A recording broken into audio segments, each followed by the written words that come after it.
Assalamualaikum warahmatullahi wabarakatuh dan salam sejahtera untuk kita semua. Yang saya hormati Bapak Yuda Stadius selaku dosen pengampu Sistem Informasi Akuntansi serta teman-teman sekalian.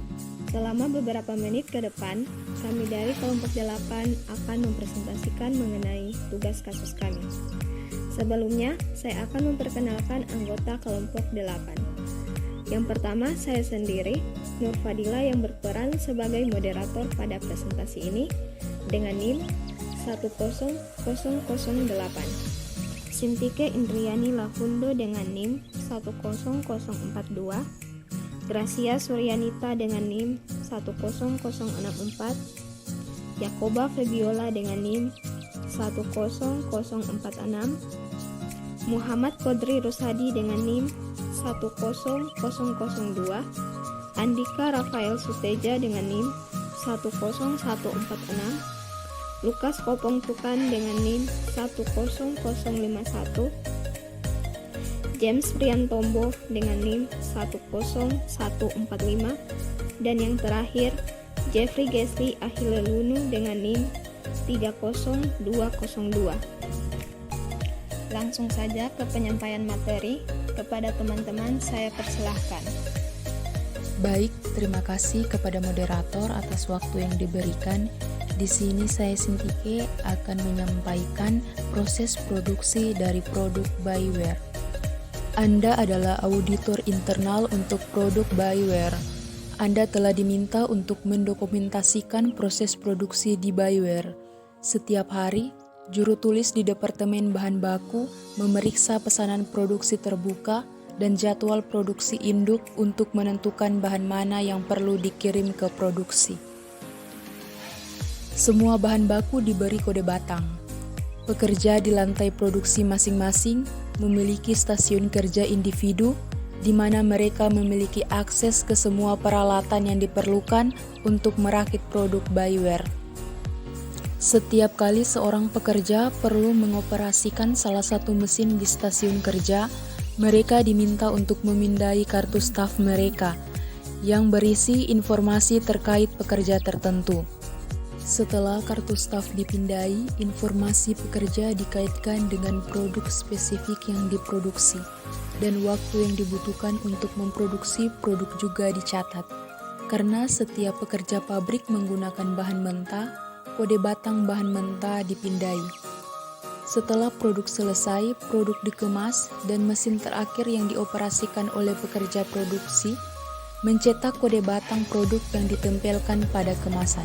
Semua produk jadi dikirim ke gudang dari mana distribusi berlangsung.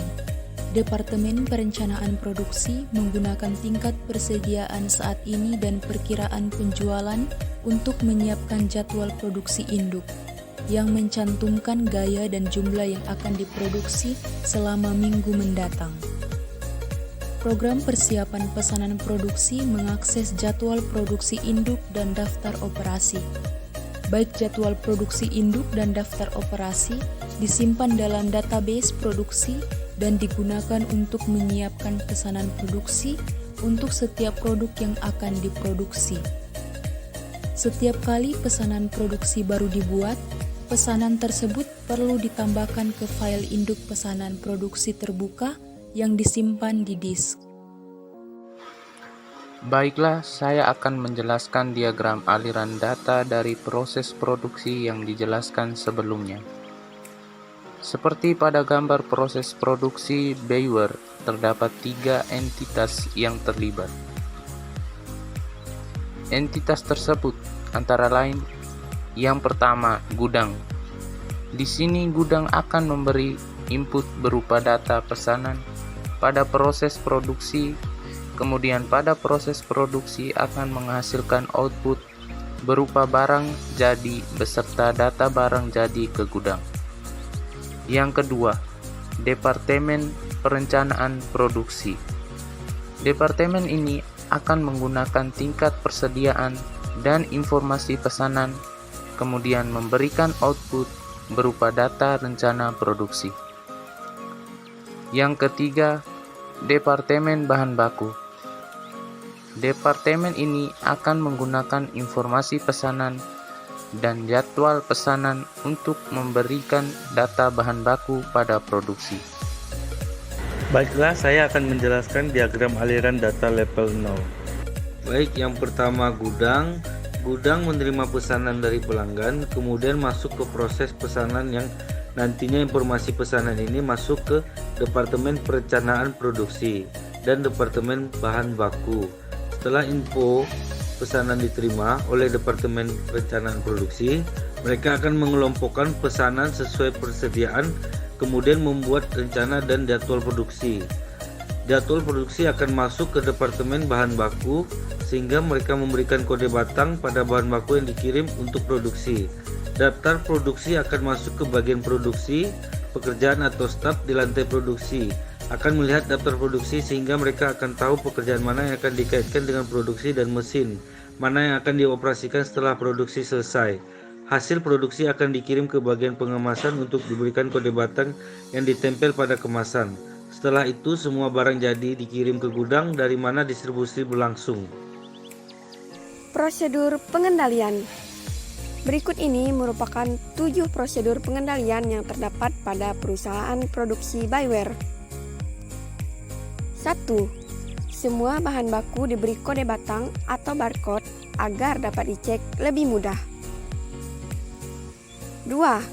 Setiap kali seorang pekerja perlu mengoperasikan salah satu mesin di stasiun kerja, mereka diminta untuk memindai kartu staf mereka agar lebih terkontrol.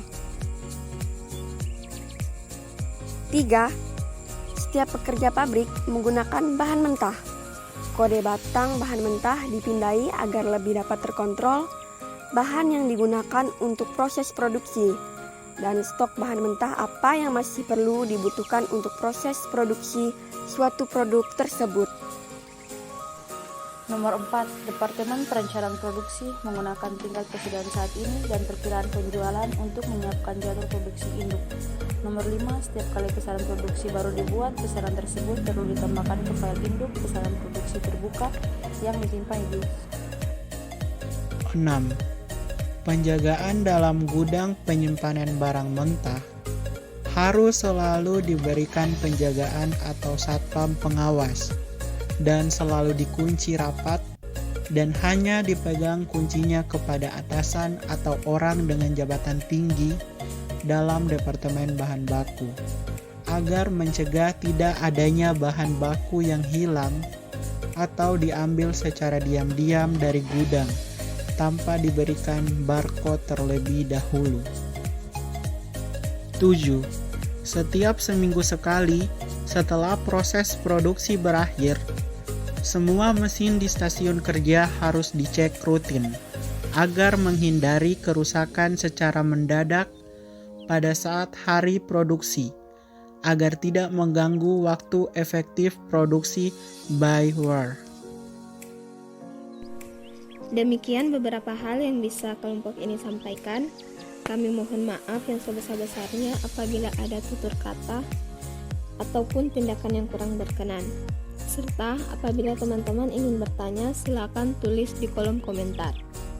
Dengan ini presentasi saya tutup. Wassalamualaikum warahmatullahi wabarakatuh.